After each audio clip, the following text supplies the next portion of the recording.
খারেজি মাইন্ডসেটের মধ্যে আদব নাই, তাজিম নাই। ইবাদত আছে, আমার নবী বলছে ইবাদত তোমাদের চেয়ে বেশি আছে।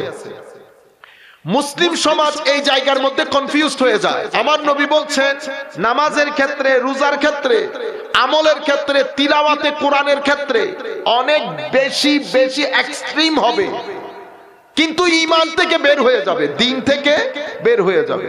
কেন? বেয়াদবির কারণে। সুলতানহীন কেউ বেয়াদবি করে নাই, আমাদের লোকজন এই তাফসীরুল কোরআন মাহফিলের নাম দিয়ে মাহফিল করে বেয়াদবি করে। বাংলাদেশে গত 40 থেকে 50 বছর ধরে তাফসীরুল কোরআনের নাম দিয়ে আমরা বাংলার মানুষের কাছে শুধু খারেজিয়ত এবং বাংলার মানুষের কাছে শুধু উগ্রবাদ প্রচার করেছে। আমরা জানি কোরআনকে ওযু ছাড়া ধরা নিষেধ, এটা আমাদের মাযহাব, কিন্তু আপনি তাফসীরের নাম দিয়ে মানুষকে শিখাইতেছেন এটা জায়েজ। আপনি তাফসীরের নাম দিয়ে যখন বলবেন কিয়ামতের ময়দানে আমার নবীও জানেন না আমার নবীর কি হবে, তো এটা কোন জায়গায় আসছে? কোন কোরআনের তাফসীরের মধ্যে এসেছে? আমাদের বাংলাদেশের মাদ্রাসার মধ্যে কামিল ক্লাসের মধ্যে তাফসীর পড়ানোর লোক নাই, আপনি আন্তর্জাতিক কখন হয়ে গেলেন? আমেরিকা ইংল্যান্ডের মধ্যে টাকা পয়সা ঘর বাড়ি সবকিছু আছে, কিন্তু মানসিক শান্তি নাই। মা বাবার ওয়াজ পড়ে, আগে মা বাবাকে বুঝতে হবে সন্তানের প্রতি তার দায়িত্ব কি। আমি আপনাদেরকে যেটা বলতে চাচ্ছি, একদিকে অনেক উন্নতি, একদিকে অবনতি, অনেক অবনতি। কি কি অবনতি হয়েছে আপনারা জানেন, আপনারা সবাই জানেন সেটা। আমরা আগে মুরব্বীদেরকে অনেক সম্মান করতাম, সেটা এখন আর করি না। নাম্বার 1, আমরা আগে সমাজের মধ্যে পারস্পরিকভাবে একজনের সাথে আরেকজনের অনেক দারুণ একটা সম্পর্ক ছিল, সেটা কিছু সমাজের মধ্যে একেবারে খতম, আর কিছু জায়গার মধ্যে মরতে মরতে বেঁচে আছে। আপনারা আমাদের সাথে একমত? একটু আওয়াজ করতে হবে। 2, 3 নাম্বার হচ্ছে আমাদের যে আত্মীয়তার বন্ধন, সেই আত্মীয়তার বন্ধন আগের চেয়ে অনেকাংশে এখন নড়ে বড়ে হয়ে গেছে। ঘরগুলা অনেক পাকা, টাইলস, রাস্তাঘাট, টাকা পয়সা সব দিক দিয়ে আমরা উপরে গেছি, কিন্তু এই জায়গাগুলোর মধ্যে অনেক নিচে চলে এসেছি। আর একটা মৌলিক জিনিস যেটা হারিয়ে ফেলেছি, সেটা হচ্ছে পাড়া প্রতিবেশীর প্রতি, পাড়া প্রতিবেশীদেরকে সহযোগিতা করা। এই বিষয়গুলো আমাদের এগুলাকে বলে ভ্যালিউস, নৈতিকতা, সেটা আমাদের এখান থেকে একেবারে হারিয়ে যাচ্ছে। হায়া, লাজ, লজ্জা, শরম, এটা একেবারে নাই হয়ে যাচ্ছে। তাইলে কিছু জিনিস একেবারে নিচের দিকে চলে যাচ্ছে, কিছু জিনিস উপরের দিকে যাচ্ছে। এগুলা যে নিচের দিকে যাচ্ছে, এগুলো আমাদের জন্য কতটুকুন ক্ষতিকর। এই যে কিছু জিনিসের মধ্যে যখন অবনতি হয়েছে, তো এটা আমাদের সোসাইটিকে এফেক্ট কিভাবে করে, আমরা ঠিক কোন জায়গার মধ্যে ক্ষতির সম্মুখীন হয়ে যাচ্ছি যখন এই জিনিসগুলা ড্রপ ডাউন করে সমাজের মধ্যে।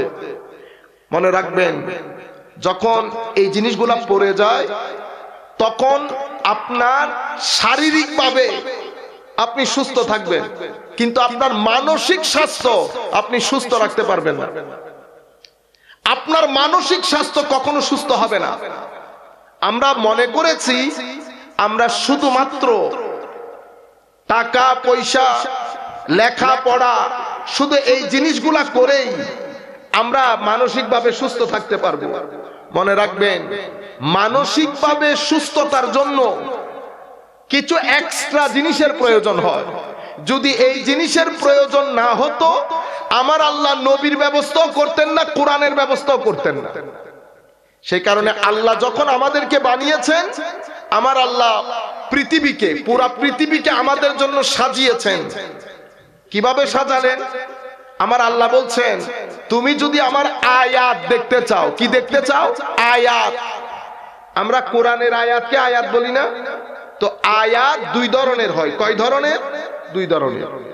যেমন আসমান, জমিন, গ্রহ, নক্ষত্র, নবমণ্ডল, ভূমণ্ডল, আপনাদের এলাকার সৌন্দর্য, এগুলা সব আল্লাহর আয়াত। এগুলা কি? আয়াত। কোরআনের আয়াতও আল্লাহর আয়াত। তো কোরআনের আয়াতও আয়াত। এই পৃথিবীতে যা দেখছেন সবকিছু আল্লাহর আয়াত। একজন আলেমে রব্বানিও আল্লাহর আয়াত, একজন মসজিদের ইমামও আল্লাহর আয়াত। তাইলে কোনটা কোন ধরনের আয়াত? একটা আয়াত যেটা তুমি দেখতে পাও সেটাকে বলে আয়াতে মঞ্জুর, আয়াতে মঞ্জুর যেটা দেখা যায়। আর কোরআনের যে আয়াত এটাকে বলে আয়াতে মাসতুর, যেটা লিখিত। দুইটার কাজ কি? দুইটার কাজ হচ্ছে আমাকে আপনাকে আমাদের স্রষ্টার নিদর্শনের দিকে ধাবিত করা। এই দুই জিনিস আপনি যদি পাহাড়ের দিকে তাকান আপনি বুঝতে পারবেন আমার আল্লাহ কত মহান। আপনি যদি সমুদ্রের দিকে তাকান তো আপনি বুঝতে পারবেন আল্লাহ কত মহান।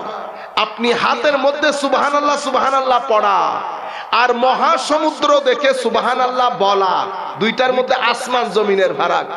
দ্বিতীয় সুবহানাল্লাহ এখান থেকে বের হয়, আর আপনি তসবির মধ্যে যে সুবহানাল্লাহ পড়েন সেটা মুখ থেকে বের হয়। আপনি যদি ভিতর থেকে সুবহানাল্লাহ বের করতে চান, আপনি যখন শ্রীমঙ্গলের সৌন্দর্য দেখবেন সুবহানাল্লাহ আপনাকে কেউ বলতে বলতে হবে না, অটোমেটিক্যালি আপনার ভিতর থেকে বের হবে সুবহানাল্লাহ।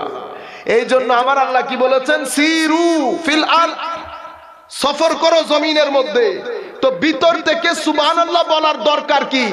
ভিতর থেকে সুবহানাল্লাহ বললে তোমার রূহ জিন্দা হবে। তোমার যদি রূহ জিন্দা হয় তোমাদের মানসিক স্বাস্থ্য সুন্দর হবে, তোমার মানসিক স্বাস্থ্য সুন্দর হবে।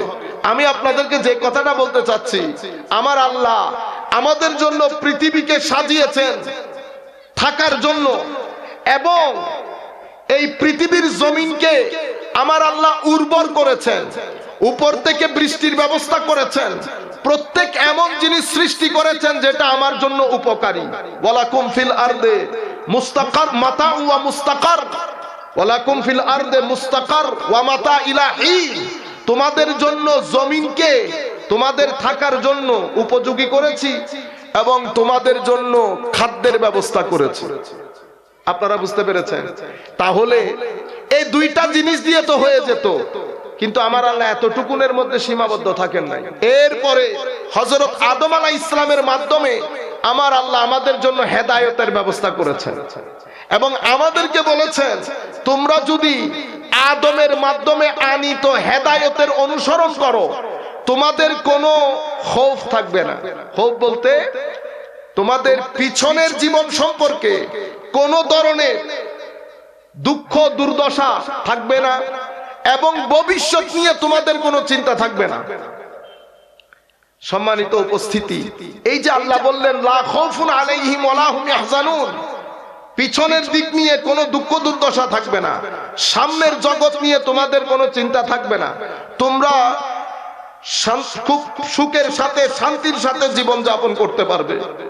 আমার আল্লাহ জমিনের মধ্যে আপনি দেখবেন আমাদের কারো কারো টাকা পয়সা বেশি, আমার যা প্রয়োজন তার চেয়ে অনেক বেশি, আবার কেউ এমন আছেন যার কাছে যা প্রয়োজন তার চেয়ে অনেক কম। আমার আল্লাহ কি করতে চান তিনি নিজেই বলছেন আওয়ালাম ইয়ারাউ আন্নাল্লাহা ইয়াবসুতুর রিজকা লিমান ইয়াশাউ ওয়া ইয়াকদির ইন্না ফি যালিকা লাআয়াতিল লিকাউমিন ইউমিনুন।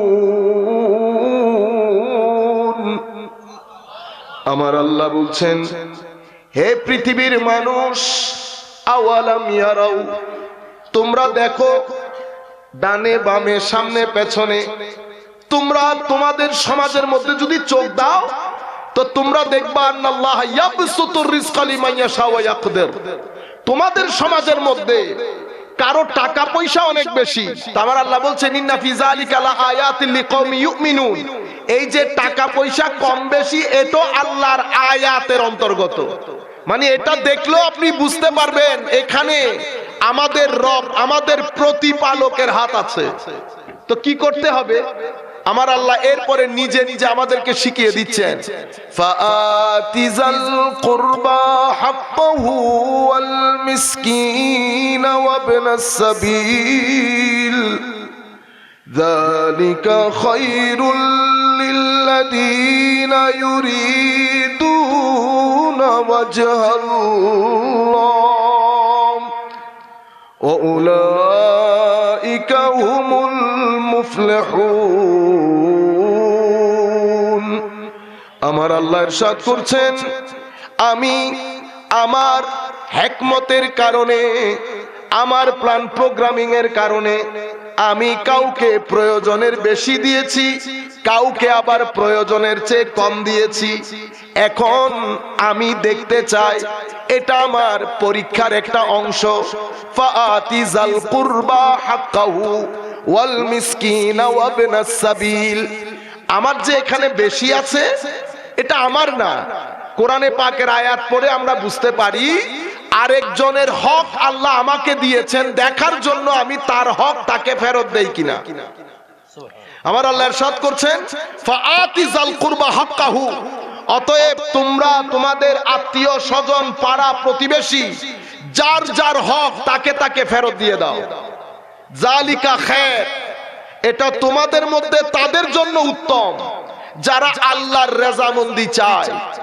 জালিকা খায়রুল লিল্লাযিনা ইউরিদুনা ওয়াজহাল্লাহ ওয়া উলাইকা হুমুল মুফলিহুন এবং আমার আল্লাহ বলছেন তারাই সফল কাম এখানে একটা গুরুত্বপূর্ণ মেসেজ আছে সেটা কি সম্মানিত উপস্থিতি আপনি যখন মানুষকে দিবেন সেটা আপনার গরিব আত্মীয় স্বজন হোক পাড়া প্রতিবেশী হোক যখন আপনি কাউকে দিবেন অটোমেটিক্যালি আপনার ভিতরের জগতের মধ্যে স্থিরতা চলে আসবে আপনার রূহ জিন্দা হবে মানুষ কেউ যদি চায় তার ভিতরের জগৎকে রূহকে খাদ্য দিতে সে যেন অবশ্যই আরেকজনকে তার মাল দৌলতের অতিরিক্ত অংশের মধ্যে শেয়ারিং করে হিস্সা দান করে এটার মাধ্যমে রূহ জিন্দা হয় সেই কারণে আমাদের মধ্যে অনেকে জানতে চান হুজুর এমন কিছু বলেন যেটা দিলে যেটা করলে আমি ভিতর থেকে প্রশান্তি অনুভব করতে পারবো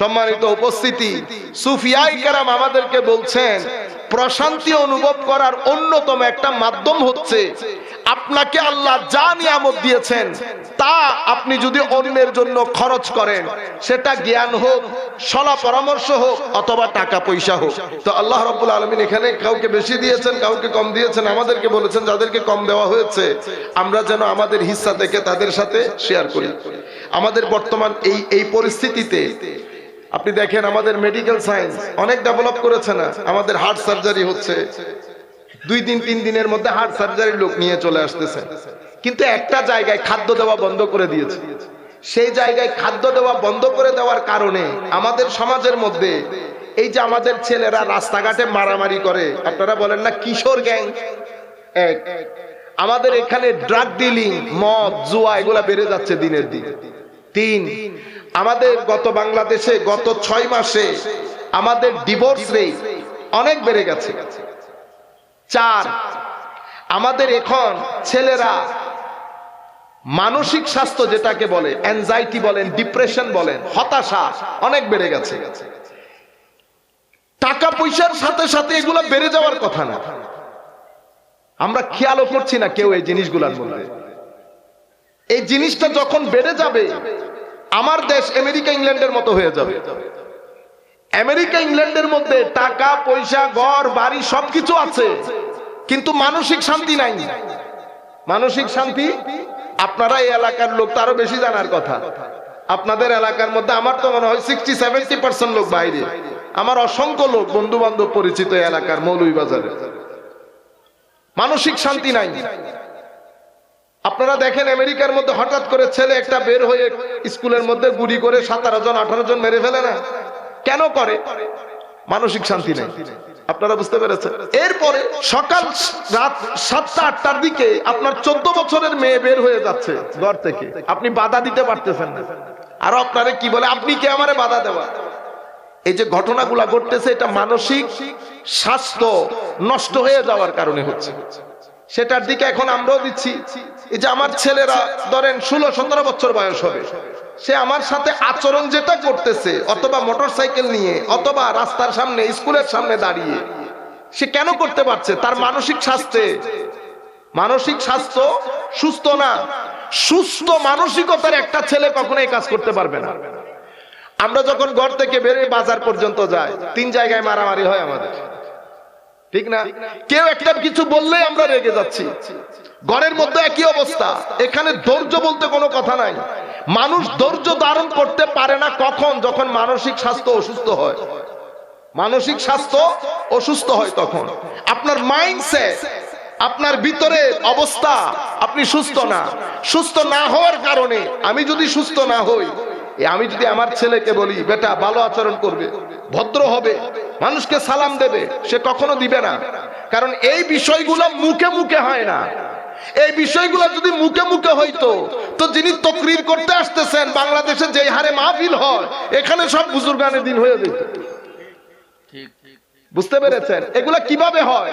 এটা ভিতরে থাকে। আমি যেখানে যাব অটোমেটিক্যালি এখান থেকে বের হয়ে আপনার সিনায় গিয়ে লাগবে। আপনার সিনায় গিয়ে আমি তা আপনাকে দিতে পারবো। আমি যা না তা মুখে বলে আপনার ভিতরে ট্রান্সফার করতে পারবো। আপনারা বুঝতে পেরেছেন? সুতরাং আমার মা বাবা, আমরা শুধু বলি, ছেলেরাও বলে, আমাদের মা বাবারাও বলেন, হুজুর ছেলেদেরকে বলেন মা বাবার ইজ্জত কি সেটা একটু, যেখানে যাইতেছি মা বাবার ওয়াজের উপর, মা বাবার ইজ্জতের উপর একটু ওয়াজ করেন। মা বাবার ওয়াজ পরে আগে মা বাবাকে বুঝতে হবে সন্তানের প্রতি তার দায়িত্ব কি।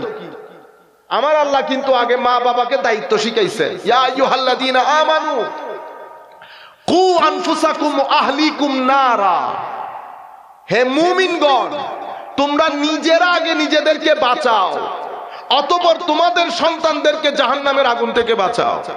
মুফাসসির ইমাম সুফিয়ান সাউরী রাদিয়াল্লাহু তাআলা আনহু সহ মুফাসসিরিনে কেরাম তাফসীর করছেন, কিভাবে বাঁচাবে? আদিবুহুম ওয়া আল্লিমুহুম, তাদেরকে দ্বীন শিখাও, তাদেরকে চরিত্র শিখাও, তাদেরকে নীতি নৈতিকতা শিখাও। এখন আমি কি আগে শিখাবো না আগে নিজে করব? আমার আল্লাহ বলছেন কু আনফুসাকুম, আগে তুমি নিজেকে বাঁচাও। তো নিজেকে বাঁচাও মানে কি? আগে নিজে শিখো, নিজের চরিত্র ঠিক করো, নিজে নামাজ পড়ো, নিজের মানসিক স্বাস্থ্য সুন্দর করো, অতঃপর তোমার সন্তানের তালিম দাও, তাদের টেক কেয়ার করো, তাদের লুক আফটার করো। যদি তোমার নিজেরটা ঠিক থাকে, অতঃপর তুমি সন্তানকে যদি নীতি নৈতিকতা শিখাও, এটা কাজ করবে, এটা কাজ করবে। কেন? কারণ সন্তান অথবা আমার ছাত্র, এরা হচ্ছে একটা বাগানের মতো আমার জন্য। আমি হলাম সেই বাগানের মালিক। এখন বাগানের মধ্যে স্বাভাবিক নিয়ম হচ্ছে আগাছা উঠবে, বাগানের গাছ ডানে বামে ছড়িয়ে যাবে। আমার কাজ কি মালি হিসেবে?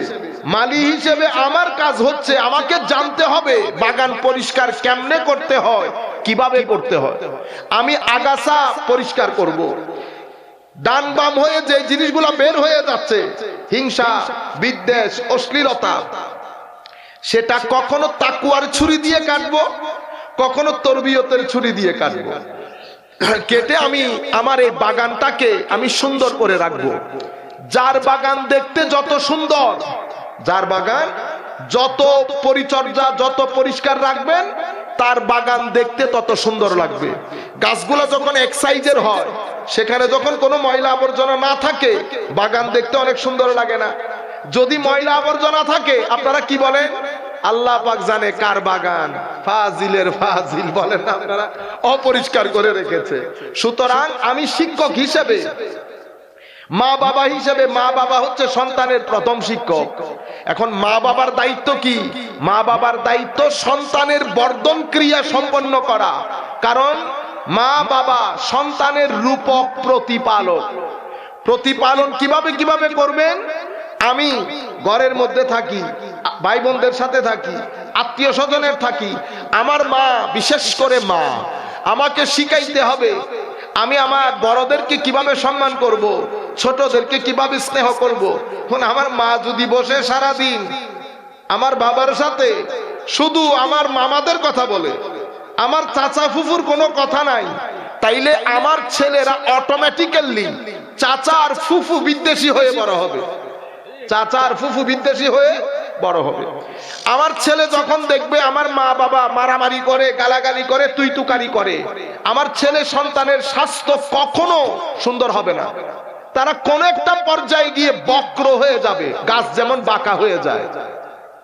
তাইলে আমার মা বাবা, কারণ আমি কোন আকীদা, আমার ঈমান, এগুলা সবকিছু প্রাইমারিলি ডিপেন্ড করে আমার মা বাবার উপর। আমার নবী হাদিসে পাকের মধ্যে ইরশাদ করছে, প্রত্যেক বনি আদম মুমিন হয়ে জন্মগ্রহণ করে, ফাআবুয়াহু ইউহাব্বিদানে, তো তার মা বাবা তাকে ইহুদি বানায়, খ্রিস্টান বানায়, বা অন্য যে কোনো ধর্মের বানায়। আপনারা বুঝতে পেরেছেন? আমার নবী ইরশাদ করছেন, উটের বাচ্চা উট হয়, হরিণের বাচ্চা হরিণ হয়। সুতরাং আমি আমার মা বাবার ঘরে যখন জন্মগ্রহণ করেছি, আমার মা এবং বাবা, আমার বিশেষ করে মা আমাকে দুধ পান করে, দুধ পানের মাধ্যমে আমার শরীর গ্রো করে। কি করে? গ্রো। আমরা কি বলি? গ্রোথ। চরিত্রের ক্ষেত্রে গ্রোথ বলি না, এটা ক্ষেত্রে বলি ডেভেলপমেন্ট। তাইলে শরীর বাড়ে, চরিত্র কিন্তু বাড়ে না। চরিত্র কি হয়? উন্নত হয়। এখন আমার মা এবং বাবা দুইজন খেয়াল করতে হবে যে আমার শরীর বাড়ার সাথে সাথে আমার চরিত্র সুন্দর হচ্ছে কিনা, আমার চরিত্র সুন্দর হচ্ছে কিনা। কারণ ঘটনা ওখান থেকেই ঘটে, ঘটনা ওখান থেকেই। কেউ হাসান হয়েছেন, কেউ হুসাইন হয়েছেন, কেউ আব্দুল কাদের জিলানী হয়েছেন, কেউ খাজা মাইনুদ্দিন হয়েছেন, কেউ আল্লামা ফুলতলি হয়েছেন, কেউ মুহাদ্দিস হাবিবুর রহমান হয়েছেন। যিনি যা কিছু হয়েছেন, প্রত্যেক ক্ষেত্রে মা বাবার একটা বড় ভূমিকা আছে। আমরা শুধু এনাদের কথা বলি, কিন্তু ইনারা যেই পেট থেকে এসেছেন সেই পেটগুলার কথা ভুলে যায়। তো মা বাবা আকীদার ক্ষেত্রে, আখলাক আকীদার ক্ষেত্রে আমার ছেলেকে যদি আমি একেবারে অল্প বয়স থেকে, আমার নবী শিখিয়ে দিচ্ছেন আমি কি করব ছেলেদেরকে নিয়ে। আমার নবী বলছেন একেবারে ছোট কালে প্রথমে তিনটা জিনিস তাদেরকে শিক্ষা দাও।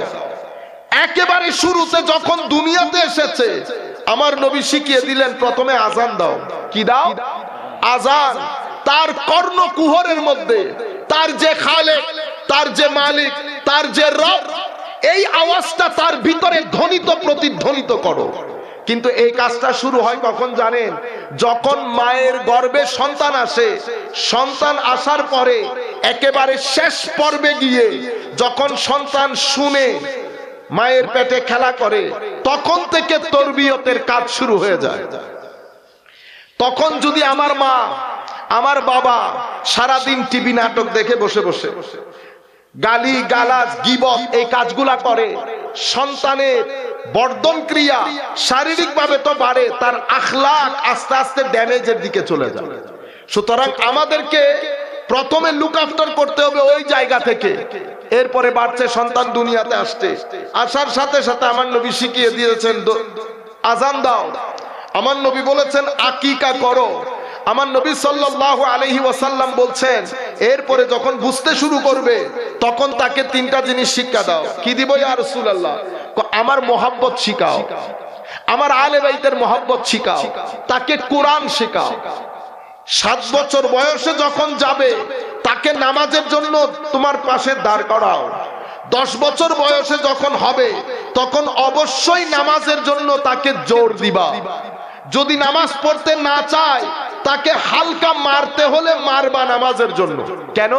কারণ সে হয়তো বুঝবে না নামাজ তার জীবনের জন্য কতটুকুন গুরুত্বপূর্ণ। সুতরাং গুরুত্ব না বুঝার কারণে হয়তো পড়তে চাইবে না, তুমি তাকে জোর করে নামাজ পড়াবা। আমাদেরকে শেখানো হয়েছে নামাজ পড়তে হয় কিসের জন্য? কবরের জন্য। নামাজ পড়তে হয় কিসের জন্য? আখিরাতের জন্য। কোরআনে পাক পড়তে হয় কিসের জন্য? আখিরাতের জন্য। অবশ্যই আখিরাতের জন্য। কিন্তু আপনারা মনে করেছেন কি হুজুর নামাজ না পড়লে দুনিয়াতে আর কি হয়? হায় হায় হায়। নামাজ বলেন, দরুদ বলেন, কোরআন বলেন, জিকির বলেন, মানুষকে দান করা বলেন, যাই করবেন, যেই কাজের জন্য আমার আল্লাহ আখিরাতের মধ্যে আপনার জন্য পুরস্কার রেখেছে, এই প্রত্যেক কাজ আপনার দুনিয়ার জীবনে আপনার মানসিক স্বাস্থ্যকে সুস্থ করবে। আপনি শারীরিকভাবে সুস্থ, আমেরিকার লোক শারীরিকভাবে অসুস্থ না, আমেরিকার লোক মানসিকভাবে অসুস্থ। যার কারণে ওখানে হতাশা বেশি, যার কারণে ওখানে দুশ্চিন্তা বেশি। সরকার কোটি কোটি টাকা খরচ করতে হয় ছেলেদেরকে হতাশা থেকে বাঁচানোর জন্য, যার কারণে ওখানে অরাজকতা বেশি। ছেলে যখন বাবাকে হত্যা করে বস্তাবন্দি করছে, 1-2 পিস না 3 পিস 3 জায়গায় রেখেছে, এগুলা মুখে বলতেও তো খারাপ লাগে, গায়রত নষ্ট হয়ে গেছে। তাহলে আপনি এই 2-3টা ক্রাইম দিয়ে আপনি বুঝতে পারবেন আমাদের মানসিক স্বাস্থ্য কি পরিমাণ ড্যামেজ হয়ে যাচ্ছে। যখন কারো মানসিক স্বাস্থ্য সুন্দর থাকে, ওই ব্যক্তির মাধ্যমে যদি ক্রাইম সংগঠিত হয়, সেই ক্রাইমের মধ্যে ভদ্রতা থাকবে, সেই ক্রাইমের মধ্যে ভদ্রতা থাকবে। কিন্তু যখন মানসিক স্বাস্থ্য নষ্ট হয়ে যায়, তখন ক্রাইমগুলা একেবারে বর্বর হবে। চতুষ্পদ জন্তুর চেয়েও নিকৃষ্টতম, যেভাবে নেকড়ে একটা জিন্দা হরিণকে টেনে টুনে চামড়া ছিঁড়ে ফেলে, আপনি নেকড়ের চেয়েও খতরনাক হয়ে যাবে। কিছুদিন আগে চাঁদপুরের মধ্যে এক বন্ধুকে শুইয়ে আরো 2-4 বন্ধু পিটাইছে না, এরপরে ঘরে আনছে না, এগুলো আবার ভিডিও করে দেখাচ্ছে। এই যে হাইওয়ান হয়ে গেলেন, কেন হাইওয়ান হয়ে গেলেন? কারণ আমরা আমাদের ছেলে সন্তান পাড়া প্রতিবেশী কারো মানসিক স্বাস্থ্য, কারো কোনো চিন্তা নাই। দিন ছেড়ে দিয়েছি, নামাজ দোয়া ছেড়ে দিয়েছি, কোরআন ছেড়ে দিয়েছি, দরুদে পাক ছেড়ে দিয়েছি। এই ছেড়ে দেওয়ার কারণে, কারণ দিন বাদে, নামাজ বাদে, দরুদ বাদে, সালাম বাদে, মানুষকে দেওয়া বাদে, আল্লাহর সৃষ্টি দেখা বাদে, বড়কে সম্মান করা বাদে, ছোটকে স্নেহ করা বাদে আপনার মানসিক স্বাস্থ্য কখনো সুন্দর হবে না। এটা আপনার রুহের খাদ্য। আপনি তো পেটের খাদ্য দিচ্ছেন প্রত্যেক দিন, পেটের খাদ্য না দিলে শরীর শক্তিশালী হয় না। তো পেটের খাদ্য দিলে শরীর শক্তিশালী, রুহের খাদ্য দিলে আপনার রুহ শক্তিশালী। রুহ কেমনে শক্তিশালী হয়? তো রুহের প্রধানতম খাদ্য হচ্ছে জিক্রে ইলাহি। রুহের প্রধানতম খাদ্য জিক্রে ইলাহি। হযরতে জালালউদ্দিন রুমি রাদিয়াল্লাহু তাআলা আনহু লিখছেন, এক ব্যক্তি সফরে বের হয়েছে, হায় হায়, জায়গায় জায়গায় গিয়ে মানুষদেরকে জিজ্ঞেস করে। এক ঘরে ঢুকেছে, ওই ব্যক্তি ওই এলাকার সবচেয়ে ধনী, সবচেয়ে বেশি স্বর্ণের মালিক। তাকে জিজ্ঞেস করেছে, আপনি ভালো আছেন? আর বলিয়েন না, আর বলিয়েন না। বড় টেনশনের মধ্যে, বড় টেনশনের মধ্যে। ওখান থেকে বের হয়ে উনি আরেক ব্যবসায়ীর কাছে গেছে, তারে জিজ্ঞাইতেছে, ভাইজান কেমন আছেন? আসি কোন রকম, এই টেনশন টেনশন নিয়ে আসি কোন রকম। শেষ পর্যন্ত উনি সরকার পর্যায়ের যারা বড় বড় লোক তাদের কাছে গেছে জিজ্ঞেস করার জন্য। এই সব একই উত্তর। এবং আল্লাহর ইজ্জতের কসম করে বলতেছি, আপনারা যাদেরকে মনে করেন না, মানে আল্লাহ পাক জানে হুজুর কয়টা গাড়ি, কয়টা বাড়ি, গাড়ি বাড়ি, যাদেরকে আপনারা শান্তিতে মনে করেন, যতদূর ঢুকবেন আস্তাগফিরুল্লাহ পড়বেন। কি পড়বেন? আস্তাগফিরুল্লাহ। এটা আমার হৃদয়ের আওয়াজ। আমি চাই আমাদের এই দেশ আমেরিকা ইংল্যান্ড না হোক, দরকার নাই আমাদের পাকা ঘরও দরকার নাই, মার্সিডিজ দরকার নাই, বিএমডব্লিউ দরকার নাই। বেটা আমরা 4-5 জন পুকুর পারে 400 ভাই বসে যখন আলাপ করি, এটা বিএমডব্লিউ 10 বিএমডব্লিউ এর উপরে অন্তর ফ্রেশ হয়ে যায়। তো এরা এখন আইসা আমাদেরকে জীবন তরিকা শিখায়, আমাদেরকে এখানে এসে জীবন তরিকা শিখায়। আমাদেরও গায়রত খতম হয়ে গেছে, হোয়াইট স্কিন দেখলে লাফ মারি, হোয়াইট স্কিন দেখলে লাফ মারি।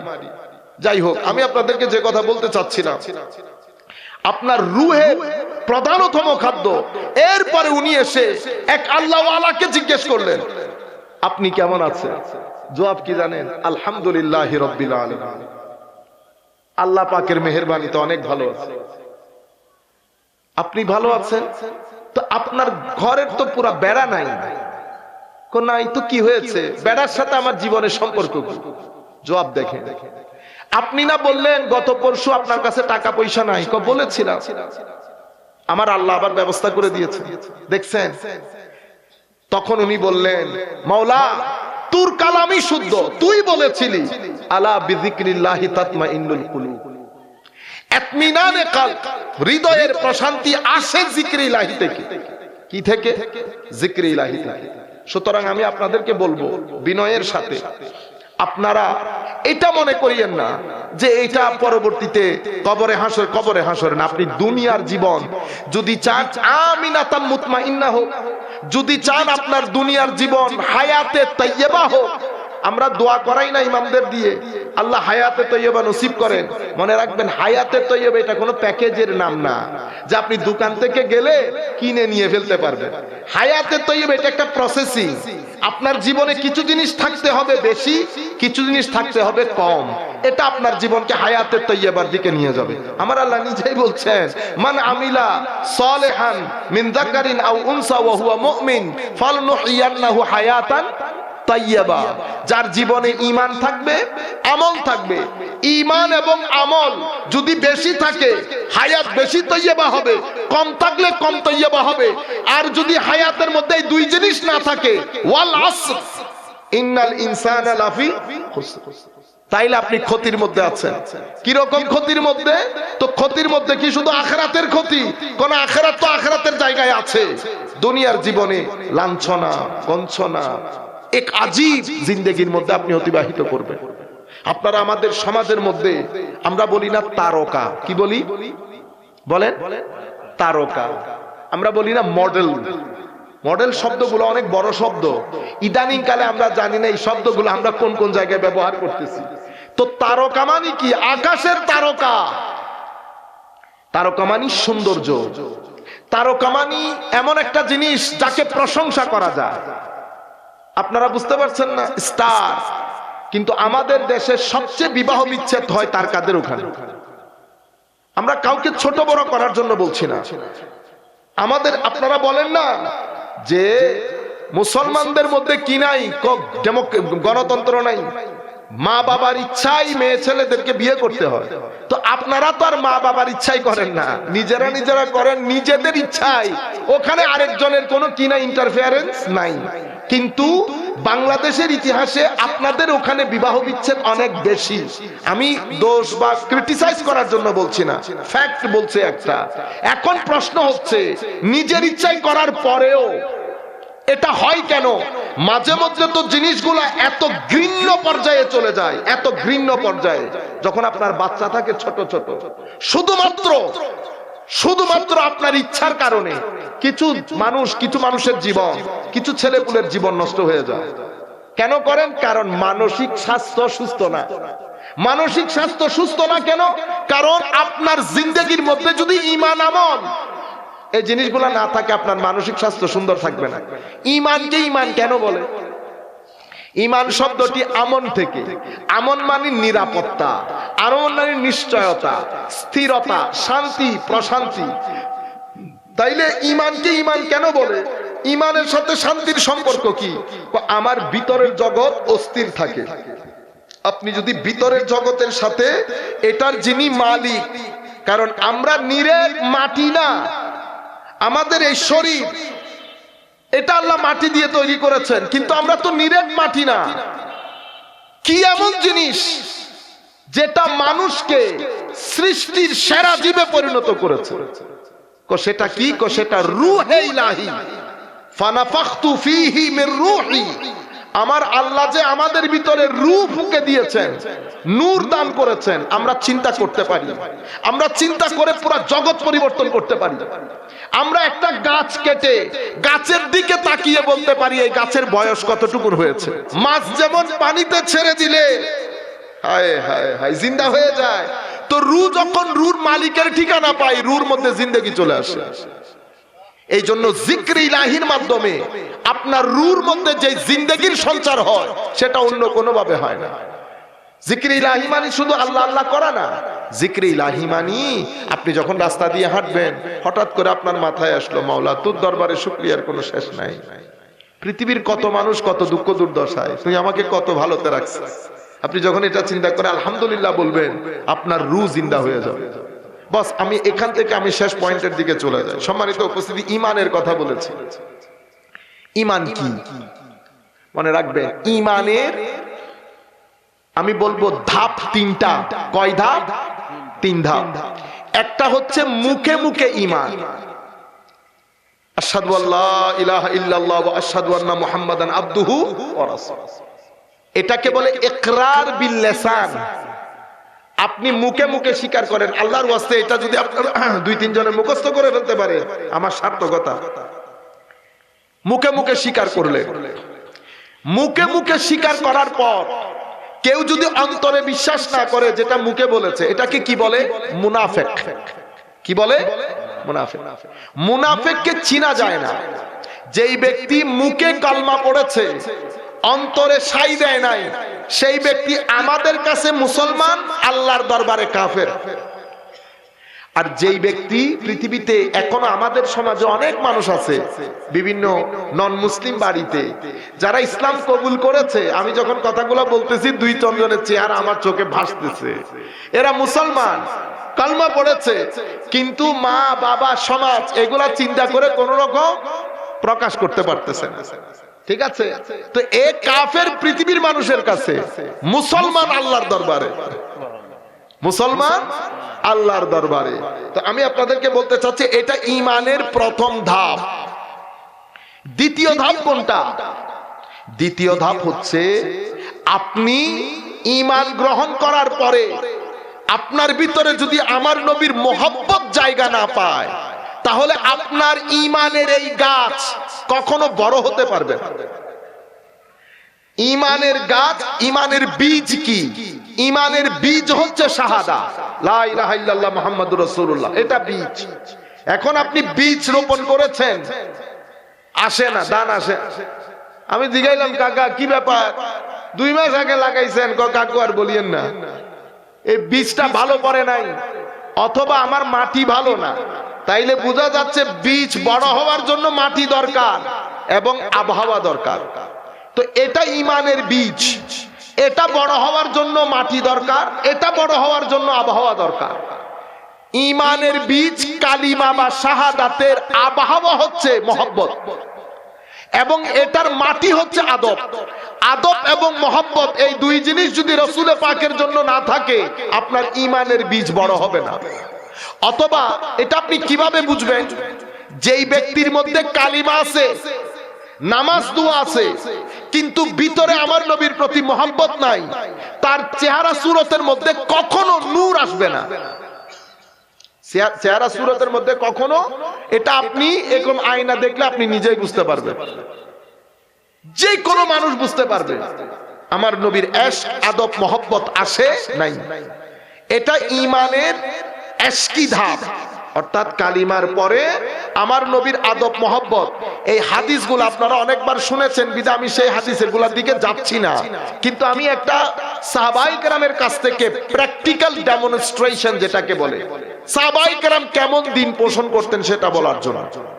তাইলে আমি আপনাদেরকে বলেছি, একটা হচ্ছে ঈমান, লা ইলাহা ইল্লাল্লাহ মুহাম্মাদুর রাসূলুল্লাহ, আরেকটা হচ্ছে আমার নবীর আদব, ইশক, তাজিম, মহব্বত।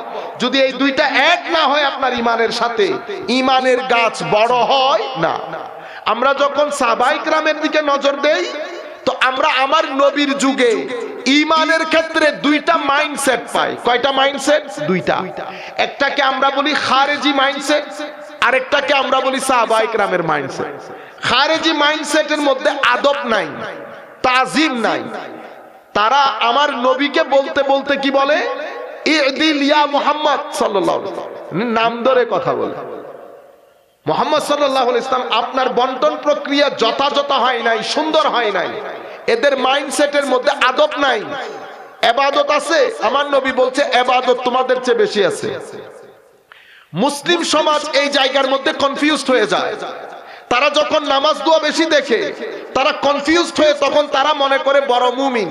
কিন্তু আমার নবী, আপনি বুখারী শরীফের মধ্যে ঘরে যেতে যেতে যাদের মোবাইল আছে, তারা বুখারী শরীফের মধ্যে লিখে দিবেন চ্যাপ্টার অফ খারিজাইট, খারেজিদের অধ্যায়, অথবা আরবির মধ্যে কিতাবুল খাওয়ারিজ। আপনি একটা একটা করে সব হাদিসগুলো পাবেন। আমার নবী বলছেন নামাজের ক্ষেত্রে, রোজার ক্ষেত্রে, আমলের ক্ষেত্রে, তিলাওয়াতে কোরআনের ক্ষেত্রে অনেক বেশি বেশি এক্সট্রিম হবে, কিন্তু ঈমান থেকে বের হয়ে যাবে, দিন থেকে বের হয়ে যাবে। কেন? বেয়াদবির কারণে, উগ্রতার কারণে। আমার নবী যখন কিছু স্বর্ণ মুদ্রা ওনার কিছু গরিব সাহাবীর মধ্যে বন্টন করে দিলেন, এদের এক ব্যক্তি দাঁড়িয়ে বলেছে ইদিল ইয়া মুহাম্মদ সাল্লাল্লাহু আলাইহি ওয়াসাল্লাম, হে মুহাম্মদ সাল্লাল্লাহু আলাইহি ওয়াসাল্লাম, আপনার বন্টন প্রক্রিয়া যথাযথ হয় নাই। নাউজুবিল্লাহ বলেন। এটা তো সাহাবী তো এই আন্দাজে কথা বলবে না, ঠিক না? তো আমার নবী এই ভদ্রলোক যখন মজলিস ছেড়ে চলে যায়, আমার নবী তাকে ইশারা করে বলে, এই ব্যক্তির উদর থেকে, এই ব্যক্তির বংশ পরিক্রমায়, জেনারেশন টু জেনারেশন কিছু মানুষ আসবে। অন্য হাদিসের মধ্যে বলেছে তাদের আখেরি গ্রুপ দাজ্জালের সাথে গিয়ে মিশবে।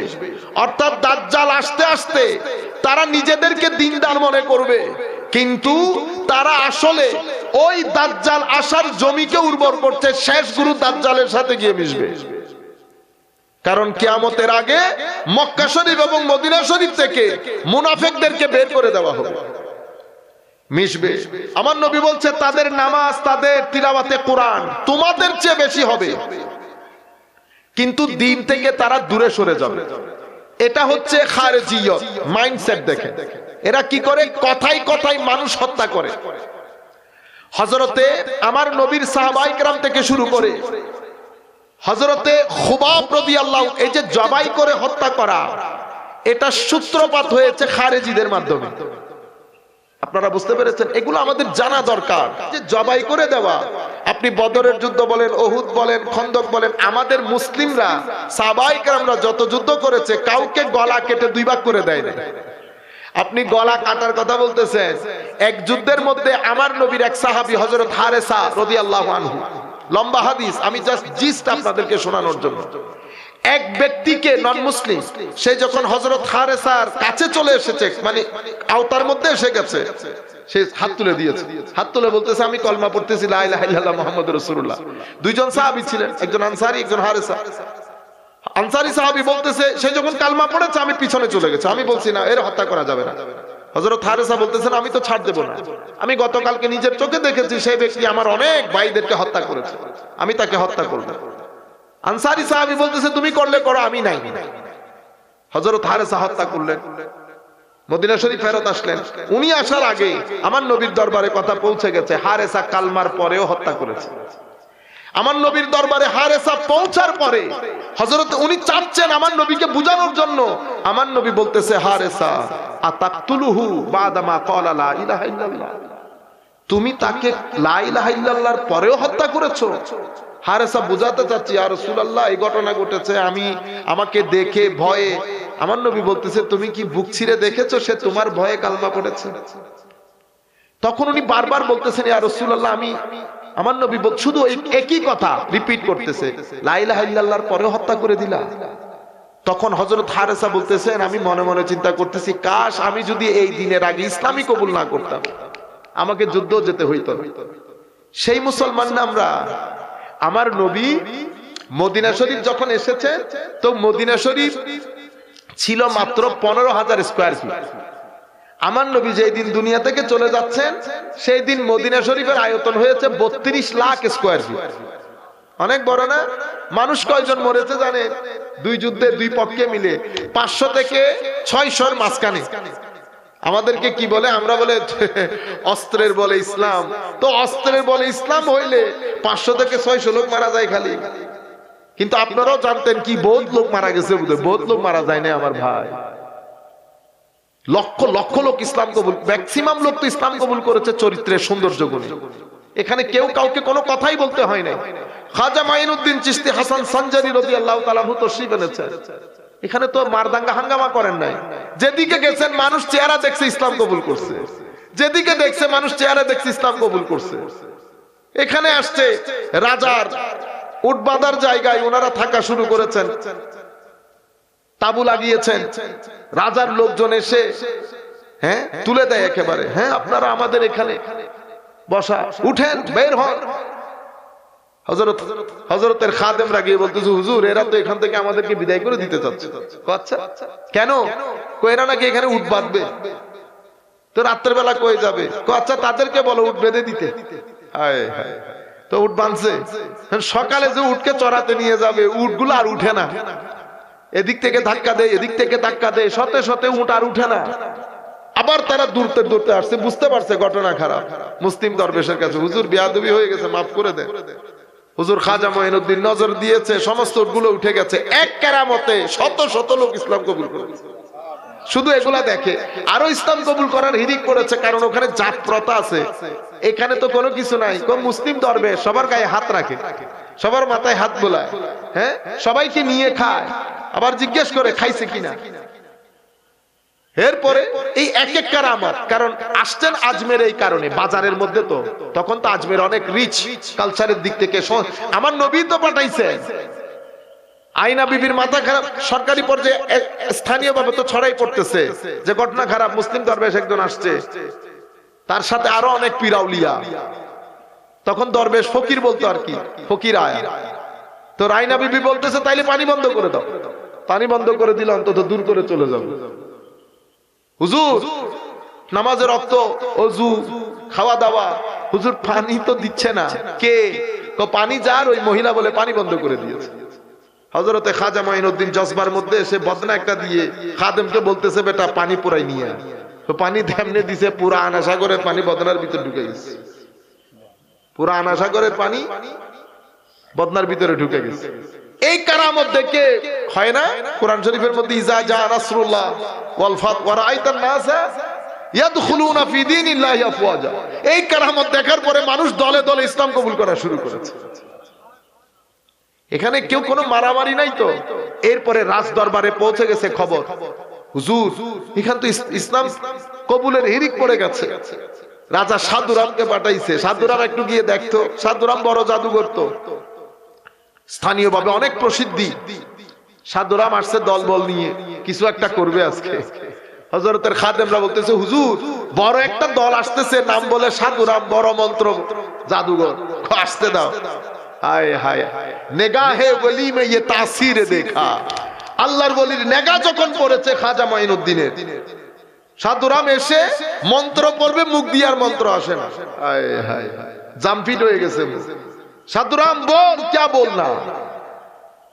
সাধুরাম বলতে চাইতেছে রাম রাম, আইসা গেছে রহিম রহিম। রহিম রহিম যখন আসছে, ওনার সাথে যে লোকজন তারা মারা শুরু করার অবস্থা। আপনি কি কারণে আসলেন, কি করতেছেন? সাধুরাম বেহুশ, আধা হুঁশ আধা বেহুশের মধ্যে। মানুষ রোব দবদবা দেখে আনকনশাস হয়ে যায়, অসচেতন। যখন হুজুর খাজা মাইনুদ্দিন এই অবস্থা দেখলেন, খাদেমকে দিয়ে পানি পাঠাইছেন যে সাধুরামকে পানি পান করা। সাধুরাম পানি পান করে ঠিক হয়েছে, খাজা বাবার দরবারে এসে ক্ষমা চাইছে। এই ঘটনা দেখে ইসলাম কবুলের রুল আরো বেড়ে গেছে। এই কারণে ওনার মাধ্যমে দিন ইসলাম বেশি কবুল করেছে, লাখে লাখে লোক ইসলাম কবুল করেছে। ফাইনালি যখন পুরা রাজ দরবার, তখন পৃথ্বীরাজের দরবার, পুরা রাষ্ট্রতন্ত্র কাঁপিয়ে দিয়েছে। মাত্র 40 জনের একটা গ্রুপ যুদ্ধ করছে, এখানে অস্ত্র শস্ত্র নিয়ে গেছে। হায় হায়, পৃথ্বীরাজ তার একেবারে মূল জিনিস, হযরতে মূসা আলাইহিস ইসলামের সময়কালে ফেরাউন যেমন জোগাড় টোগাড় করে একটা জাদুবিদ্যার আসর বসিয়েছে, হযরতে মূসা আলাইহিস ইসলামের মোকাবেলা করার জন্য একই ঘটনা এই জায়গার মধ্যেও ঘটছে। পৃথ্বীরাজ তার অজয় পাল অনেক বড় জাদুঘর, তখনকার সময়ের সবচেয়ে বড় জাদুঘর, আসছে দলবল নিয়ে। আমি তো আপনাদেরকে সংক্ষিপ্ত আকারে বলতেছি, অনেক লম্বা ঘটনা এগুলা। আপনারা ইমাম শেখ আব্দুল হক মুহাদ্দিস দেহলভী রাদিয়াল্লাহু তাআলা আনহু লিখছেন এই কিতাব, এবং সবচেয়ে প্রসিদ্ধ কিতাব হুজুর খাজা মাইনুদ্দিন চিশতি হাসান সঞ্জারি, ইমাম কেরমানি, উনি হযরতে নিজামউদ্দিন আউলিয়া রাহমাতুল্লাহ আলাইহির সমসাময়িক আলেম। উনি সিয়ারুল আউলিয়া কিতাবের মধ্যে এই বিষয়গুলো দর্জ হয়েছে। আরো অনেক আউলিয়া ইকরামের কিতাব আছে, আখবারুল আখিয়ার, এই ধরনের কিতাব। আসছে অজয় পাল। অজয় পাল যখন আসছে, হুজুর খাজা মাইনুদ্দিন চিশতি একটা বড় সার্কেল বানিয়ে দিয়েছে, একটা সার্কেল। ওনার দরবেশদের, ওনার খাদেমদেরকে বলেছেন এই সার্কেলের বাইরে যেন কেউ না যায়। অজয় পাল তো এসে অবস্থা খারাপ, গালিগালাজও করছে, সাথে মন্ত্র, কেউ উপরে কেউ নিচে কেউ উড়ে। একটা মানে পুরো একটা যুদ্ধ ভাব, একটা বড় কিয়ামতের মতো। খাজা মাইনুদ্দিন চিশতি রাদিয়াল্লাহু নামাজ দোয়া পড়ে এটা গালাগালি করছে, অনেক লম্বা কথা। শেষ পর্যন্ত তারা উড়ে উড়ে আগুনের ফুলকি মারতে চায়, ওই সার্কেলের ভিতরে আর ঢোকে না। হযরতে খাজা মাইন যখন সে উড়ে উপরে উঠেছে, তো জুতা পাঠাইছে, জুতা মারাইয়া মারাইয়া নিচের দিকে নামাইছে। এই ঘটনা দেখার পর মানে ওই আমি এটাই জন্য বলি যা যার অবস্থা আফওয়াজা দলে দলে ইসলাম কবুল করা শুরু করেছে। এরপরে হুজুর খাজা মাইনুদ্দিন পৃথ্বীরাজের কাছে ইসলামের দাওয়াত পাঠিয়েছে। দাওয়াতে দুই ধরনের এসেছে, এক ধরনের হচ্ছে যারা দাওয়াত নিয়ে গেছে তাদেরকে হত্যা করা হয়েছে, আরেক ধরনের বর্ণনায় এসেছে হত্যা করে নাই কিন্তু অপমান অপদস্থ করছে। এটা শোনার পরে হুজুর জজবার মধ্যে চলে আসে, কাহা তো ধৈর্য ধারণ করবে। তখন উনি সুলতান গৌরী শিহাবুদ্দিন গৌরী আফগানিস্তানের মধ্যে ওদিকে নজর দিয়ে রুহানি তাওয়াজ্জু দিয়ে বলতেছেন, গৌরী জায়গা তৈরি করেছি, এবার এসে যা, জায়গা তৈরি, এবার এসে যা। এভাবে মুসলমানদের মাধ্যমে জয়, আল্লাহ রাব্বুল আলামিন মুসলমানদেরকে জয় দান করেছে। সেই সুলতানে হিন্দ 530 খ্রিস্টাব্দে জন্ম না হুজুর খাজা মাইনুদ্দিনের, সেই সুলতানে হিন্দ আজমের শরীফে ইন্তেকালের পরে কত সুলতান গেছে আর আসছে কেউ জানে? কেউ জানে না। কিন্তু এই সুলতানকে সবাই মনে রেখেছে, সুলতান হিন্দ। কেউ বেয়াদবি করে নাই। আমাদের লোকজন এই তাফসীরুল কোরআন মাহফিলের নাম দিয়ে মাহফিল করে বেয়াদবি করে। খাজা কি সমালোচনা করবেন মুসলমানের ছেলে, সমালোচনা করবেন জ্ঞান গর্ব সমালোচনা করবেন, শেষরার মতো না। এটা তো শেষরামির জায়গা না, এটা এলমি জায়গা। আপনি যখন কারো সমালোচনা করবেন তো আপনি এলমি সমালোচনা করবেন যে এই জিনিসগুলো ভালো, এই জিনিসগুলো পরিত্যাজ্য। আপনারা বুঝতে পেরেছেন? কিন্তু আপনি মুসলমানের ছেলে, এই যে তাফসীরুল কোরআন লিখছেন না, বাংলাদেশে গত 40 থেকে 50 বছর ধরে তাফসীরুল কোরআনের নাম দিয়ে আমরা বাংলার মানুষের কাছে শুধু খারেজিয়ত এবং বাংলার মানুষের কাছে শুধু উগ্রবাদ প্রচার করেছে। আপনারা বুঝতে পেরেছেন? কিসের নাম দিয়ে? তাফসীরের নাম দিয়ে। এটা একটা টেকনিক, এটা একটা টেকনিক। বাংলাদেশে যেই পরিমাণ তাফসীরুল কোরআন মাহফিল হয়, আপনি জানেন বাংলাদেশের মাদ্রাসাগুলোতে তাফসীর পড়ানোর কোনো লোক নাই, এটা জানেন আপনারা? বাংলাদেশের ম্যাক্সিমাম মাদ্রাসার মধ্যে তাফসীর পড়ানোর কোনো আলেম নাই। যেখানে 3 জন দরকার সেখানে অর্ধেক আছে, ফুলও নাই। অর্ধেক মানে উনি কোন রকম পরীক্ষাটা দিবেন, পড়ানোর কেউ নাই, বিদায় কো হুজুর আপনি এসে পড়ান। আপনারা বুঝতে পেরেছেন? কত 50 বছর ধরে আনা তাফসীরুল কোরআনের নাম দিয়ে আমরা লা মাযহাবিয়্যতকে প্রমোট করেছি, উগ্রবাদিতাকে প্রমোট করেছে। আপনি যখন বিশাল তাফসীরুল কোরআন মাহফিলের মধ্যে আপনি যখন বলবেন না অমুক লোকটা নাস্তিক হয়ে গেছে, তো আপনি যখন অমুককে নাস্তিক, এটা মাহফিলের মধ্যে তো নাস্তিক আস্তিক বলার জায়গা নাই। তো আপনি তো ঘরের মধ্যে গিয়ে আলেম ওলামা নিয়ে কথাবার্তাগুলো নিয়ে আমরা যখন অ্যানালাইসিস করব, তখন আপনি যখন তাফসীরুল কোরআন মাহফিল করবেন আপনি আয়াত পড়বেন, সেই আয়াতের আলোকে ইমাম ইবনে কাসির কি বলেছে, তাবারি কি বলেছে, রাজি কি বলেছে, রিওয়ায়াতের মধ্যে কি এসেছে, কাশাফ কি। আপনি যদি মনে করেন ছেলেদেরকে গ্রামার বুঝাবেন, কাশাফ বলেন, দর্শন বুঝাবেন, ইমাম রাজির দিকে যান, রিওয়ায়াতের মাধ্যমে তাফসীর করবেন, তাবারি ইবনে কাসির আছে। আপনি যদি রুহানি বয়ান করতে চান তো তাফসীরে রুহুল বয়ান, রুহুল মানি আছে। আপনি যদি হুকুম আহকাম বর্ণনা করতে চান তাফসীরে কুরতুবী আছে। না কুরতুবী, না রাজি, না কাসির, না তাবারি, না বাগাবী, না সাদি, না নাই কোনো কিছু নাই। আপনি নির্দিষ্ট একটা তাফসীর, সেটার নাম আপনি নেন না, কিন্তু ওই তাফসীরটাই আপনি পুরো জাতির কাছে গত 50 বছর ধরে আমরা পড়তেছি। সেই কারণে আমরা তাফসীরুল কোরআনের নাম দিয়ে আমরা কি করি? লা মাযহাবিয়ত। আমরা জানি কোরআনকে ওযু ছাড়া ধরা নিষেধ, এটা আমাদের মাযহাব। কিন্তু আপনি তাফসীরের নাম দিয়ে মানুষকে শিখাইতেছেন এটা জায়েজ। আপনি তাফসীরের নাম দিয়ে যখন বলবেন কিয়ামতের ময়দানে আমার নবীও জানেন না আমার নবীর কি হবে, তো এটা কোন জায়গায় আসছে? কোন কোরআনের তাফসীরের মধ্যে এসেছে? আপনি কোন তাফসীরের নাম বলেন নাই, আপনি ওই নির্দিষ্ট একটা তাফসীর সেটা নামও ধরেন নাই। কিন্তু আমরা এগুলা, এটা সুন্দর জিনিস না, আমরা আইডেন্টিটি হাইড করব না। আমি যখন তাফসীরুল কোরআনের মাহফিল সাজাবো, আপনি ফর এক্সাম্পল আমি কি তাফসীর করতে পারবো না? আমি তাফসীর করতে পারবো, আমি মুফাসসির না। আমি কি, আমার সাবজেক্ট আকীদা, আমার সাবজেক্ট তাসাউফ, মডার্ন থট। কিন্তু আপনি যদি আমাকে তাফসীর করতে দেন, আমি কি করতে পারবো না? করতে পারবো। কিন্তু আপনি আমাকে মুফাসসির বলতে পারবেন না, আমি এটা এলাও করব না। কিন্তু আপনি এখন আন্তর্জাতিক মুফাসসিরে কোরআন, আমাদের বাংলাদেশের মাদ্রাসার মধ্যে কামিল ক্লাসের মধ্যে তাফসীর পড়ানোর লোক নাই, আপনি আন্তর্জাতিক কখন হয়ে গেলেন? যদি আপনি বলেন আপনি আন্তর্জাতিক, তাইলে আমি মাদ্রাসা ঠিক করে দিচ্ছি, 3-4টা মাদ্রাসা বলবো, আপনি মাস্টার্সের মধ্যে গিয়ে পড়াবেন। আর যদি বলেন আন্তর্জাতিক, তাইলে তো আমি আপনাকে জিজ্ঞেস করব পৃথিবীর কোন বিশ্ববিদ্যালয়ে কোরআনের তাফসীরের উপর আপনার আর্টিকেল প্রকাশ পেয়েছে? অক্সফোর্ড, ক্যামব্রিজ, কোন জাতের জিনিস এগুলা? ঘটনা কি ঘটেছে, আমরা তো সাধারণ মানুষ, আমাদের ছেলেগুলা একদম সাধারণ, খেটে খাওয়া, মোস্টলি প্রোগ্রামগুলো এই জায়গার মধ্যে হয়, বস আমরা যা মন চাই বলে চলে যাই, এখানে কেউ ধরা বাঁধার নাই।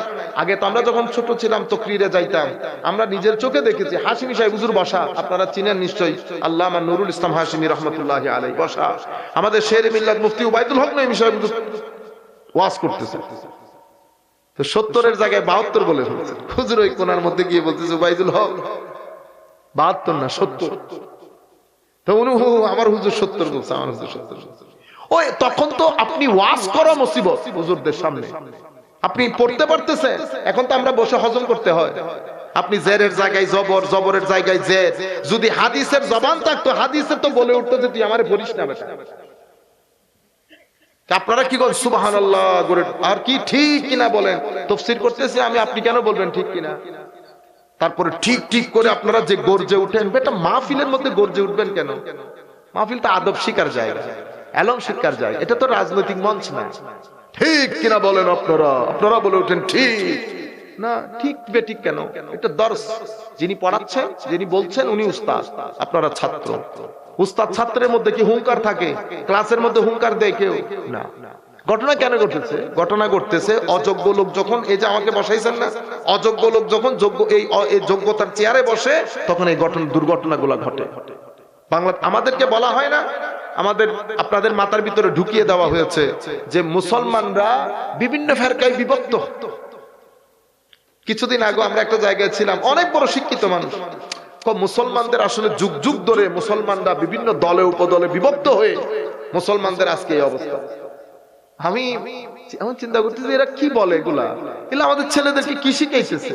পরে আমি জিজ্ঞেস করলাম, ভাইজান মুসলমানরা দলে উপদলে বিভক্ত ছিল, আপনারা কে বলছে, কোন যুগে এটা, তো দলে উপদলে যদি বিভক্ত থাকে, 1250-1300 বছর যে মুসলমান পুরা 3 পৃথিবী শাসন করছে, কয় পৃথিবী, 3 মহাদেশ শাসন করছে, তুইটা কি এমনি করে ফেলছে হাওয়ার উপর, কেন দল উপদল নাই, শিয়া নাই, মুতাজিলা নাই, খারেজি নাই, আলম আছে, সব আছে, আমি আপনাকে বলতেছি কি আছে। আমার হুজুরের রিজার্ভ ট্যাঙ্কি আছে, পানি আনতেছেন পুকুর থেকে, বড় একটা মোটা পাইপ লাগাইছে না, তো পাইপ দিয়ে পানিগুলা রিজার্ভ ট্যাঙ্কিতে পড়তেছে না, আবার আসার সময় মাঝখানে ছিদ্র ছিদ্র পানি বাইরে পড়ে যাচ্ছে না, তো পানি কি সব পড়ে যাচ্ছে, 3 মিনিটে রিজার্ভ ট্যাঙ্কি পুরো যায় নাই। এই যে পানিগুলা যাচ্ছে এটাকে বলে মেইন স্ট্রিম, কি বলে, মেইন স্ট্রিম, এটাই আসল পানি। যেগুলা ছিদ্র দিয়ে বের হয়ে যাচ্ছে এটা তো বের হয়ে যাবে, 2 ঘন্টার মধ্যে তো পুরাই গেছে। তো মুসলমানদের 98% আকাইদি আইডেন্টিটি আহলুস সুন্নাত ওয়াল জামাত, মুসলমান তো ঐক্যবদ্ধ সেই যুগ থেকে।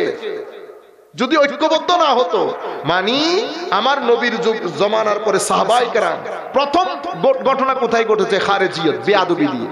সাহাবায়ে কেরাম ওনাদের ঈমানের মধ্যে এশক আদব, কি রকম আদব, রুয়ে জমিন এই ধরনের ঘটনা ঘটতে আল্লাহর আসমানের নিচে কখনো দেখেও নাই। জমিন আসমান কখনো দেখছে কেউ কারো থুতু নিয়ে মুখে বুকে লাগাইতে, কিন্তু আমার নবী সাহাবীরা করছে। এজন্য আমরা কি বলি, থুতু মুবারক। আপনি বলতে পারবেন না, আপনি চিন্তা করবেন শরীয়তের মধ্যে জায়েজ না জায়েজ, তাওহীদ শিরক বেদাত, এই চিন্তা করতে করতে আপনি গেছেন। কিন্তু আমরা আমার নবীর থুতুকে থুতু মুবারক বলি, কেন, ইশকের কারণে, মহব্বতের কারণে। কারণ যদি এটা না হইতো, মুবারক না হলে সাহাবায়ে কেরাম নিয়ে মুখে বুকে লোশনের মতো লাগাইতে পারতো না। নখ মুবারক সংরক্ষণ করে নাই, আমার নবীর ঘাম মুবারককে আতর হিসেবে ব্যবহার করে নাই, আমার নবী সাল্লাল্লাহু আলাইহি ওয়াসাল্লামের চুল মুবারককে সংরক্ষণ করেছে, আমার নবী সাল্লাল্লাহু আলাইহি ওয়াসাল্লামের ওযুর ব্যবহৃত পানি শুধু মুখে বুকে লাগিয়েছে তা না, যে পেয়েছে ও তো ডান দিকে দিছে দূর, ওনার পিছনে পিছনে আরো 10 সাহাবী দৌড় দিছে, কেন, তোমার হাতে যে লাগছে ওখান থেকে আমাদেরকে একটু দাও না। আমার নবীর প্রতি এই মহব্বতের নাম সুন্নিয়ত, নবীর প্রতি এই মহব্বতের নাম সুন্নিয়ত। সুন্নিয়ত কোনো ব্যক্তির নাম না, কোনো অর্গানাইজেশনের নাম না। যারা মাযহাব অনুসরণ করে সুন্নি, নবীর তাজিম, মাযহাবের অনুসরণ, আউলিয়ায়ে কেরামের নিসবত, সিম্পল সুন্নি, আহলুস সুন্নাত ওয়াল জামাত। উম্মত এই যখন সাহাবায়ে কেরামের পরে ফিতনার যুগ শুরু হয়েছে, তখন ইমামে আজমের পরে, ইমাম তাহাবীর পরে 2 ইমাম আশআরী এবং মাতুরিদি, ইমাম আবুল হাসান আশআরী এবং আবু মনসুর মাতুরিদি, এই 2 জনের উপর উম্মতে মুসলিমার সবাই একমত হয়েছে। এই 2 জনের আকীদার যেই বেস, সেটার নাম আহলুস সুন্নাহ ওয়াল জামাত। তো গত 1300-1400 বছরে উম্মতের মেইন স্ট্রিম উম্মতের আকীদার বিষয়ে আহলে সুন্নাহ ওয়াল জামাত, এখন আপনি বলতেছেন দলে উপদলে বিভক্ত, সেটা কোথায় হয়েছে? আপনি এখন যদি আমেরিকাতে চলে যান, আমেরিকা থেকে মিশরে চলে যান, যাকে জিজ্ঞেস করবেন আপনি কোন মাযহাবের, পৃথিবীর 90% লোক আপনাকে বলবে হয় হানাফি, নয় মালিকি, নয় শাফিঈ, নয় হাম্বলি। একমত হইছে না? হানাফির লোক শাফিঈকে গালি দিছে না, আমি বলতে না আমার ইমাম শাফিঈ, আমার ইমাম মালিক, একমত হয় নাই? পৃথিবীর যে কোনো কোনায় যান, আপনি যদি আউলিয়া ইকরামের কথা বলেন, প্রত্যেকে বলবে, 90% মানুষ বলবে আমরা আউলিয়া ইকরামের নিসবত রাখি। এরা সবাই মিলে আহলুস সুন্নাত ওয়াল জামাত। মানে আমি যদি মানুষকে শিখাই মুসলমানরা বিভিন্ন দলে উপদলে বিভক্ত, সুতরাং আমরা কারোর নাম নিব না, আমরা সবাই মিলে মুসলমান, শুনতে খুব সুন্দর লাগে, কিন্তু আসলে কি ঘটনা তাই? আপনি বাংলাদেশের মধ্যে বড় দল আছে না, 3টা বড় দল, আওয়ামী লীগ, বিএনপি আর একটা জাতীয় পার্টি। এখন আমি যদি মানে বাইরে থেকে টাকা ভালো করে লইয়া, বুন্দার টাকা লইয়া আমি যদি বলি বাংলাদেশে এখন ঐক্যের প্রয়োজন, আমরা আওয়ামী লীগ বিএনপি বুঝি না, জাতীয় পার্টি বুঝি না, সবাইকে তুলে সমুদ্রে নিক্ষেপ করো, আসেন আমরা মিলে করি, ঐক্য হবে কোনোদিন? ও বেটা, বাংলাদেশের 80% মানুষ বাইরে ফালাই দিয়ে 20% মানুষকে নিয়ে ঐক্য হয়? ইন্না লিল্লাহি ওয়া ইন্না ইলাইহি, এক আজীব মাহৌল, আজীব মাহৌল। এই জায়গা থেকে যদি আমরা উঠে আসতে না পারি, আমরা সমস্যায় পড়ে যাব। হযরত কুবাস বিন আশিয়ামকে জিজ্ঞেস করা হয়েছিল একই প্রশ্ন, আপনি বড় না রাসূল বড়? উনি কি জবাব দিয়েছেন জানেন? হ্যাঁ বড়, তো বড় তো রাসূল, ওয়া আনা আকদামু মিনহু ফিল মিলাদ, কিন্তু জন্মের ক্ষেত্রে আমি একটু আগে চলে এসেছি। তো আমাদের এখানে এই জিনিসগুলো, একদিকে ছেলেদের অশ্লীলতা, একদিকে ঈমান আকীদার ক্ষেত্রে বিভিন্ন ধরনের কথাবার্তা। এখন আপনি দেখেন, একজন আইসা বলতেছে মাযহাব নাই, একজন আইসা বলতেছে হাদিস নাই। হাদিস কেন নাই? কয়টা 300 বছর পরে। মাযহাব কেন নাই? কয়টাও 300 বছর পরে। আরেক দল আইসা বলতেছে নবী আখেরি নবী, আরেক দল আইসা বলতেছে নবী আমাদের মতো মানুষ। সবকিছু এখানে কেন? এই অবস্থা কেন? এরপরে মাহফিল গুলার মধ্যে কেউ গরি গান, কেউ মারি চিল্লানি। এখন আবার নতুন কিছু শুরু হয়েছে, হেন কোন মায়ের ছেলে থাকলে আসেন আমার সাথে বসেন, কি 10 লাখ টাকা দিব, কেউ 1 কোটি টাকা দিতেছে। আমার মাঝে মধ্যে ইচ্ছা করে ফোন দিয়ে জিজ্ঞেস করতেছে ট্যাক্স কত দেন, ইনকাম ট্যাক্স কত দেন, এত টাকা আসে বা কোত্থেকে?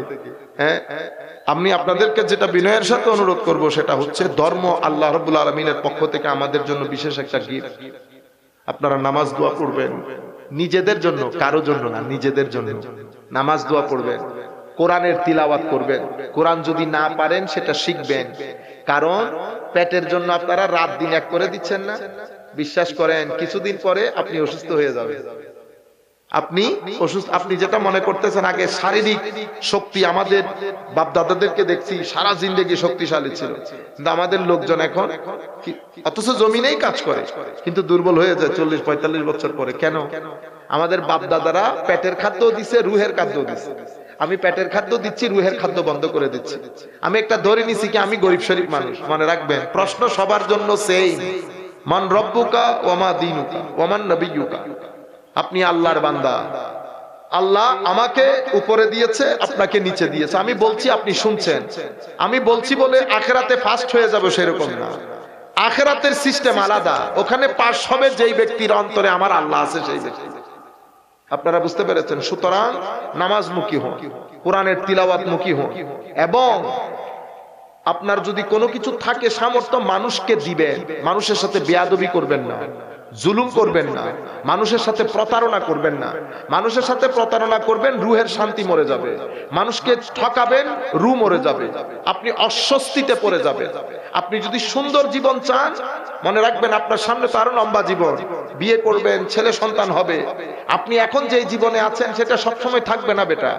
আপনি এখন মা বাবা নিয়ে একসাথে বসতেছেন, কিছুদিন পরে দেখবেন চেয়ার একটা খালি হয়ে গেছে, তার কিছুদিন পরে চেয়ার আরেকটা খালি হয়ে গেছে, তার কিছুদিন পরে আরেকটা চেয়ার খালি হয়ে যাবে, পরে এক সময় দেখবেন আপনি ছাড়া কেউ নাই।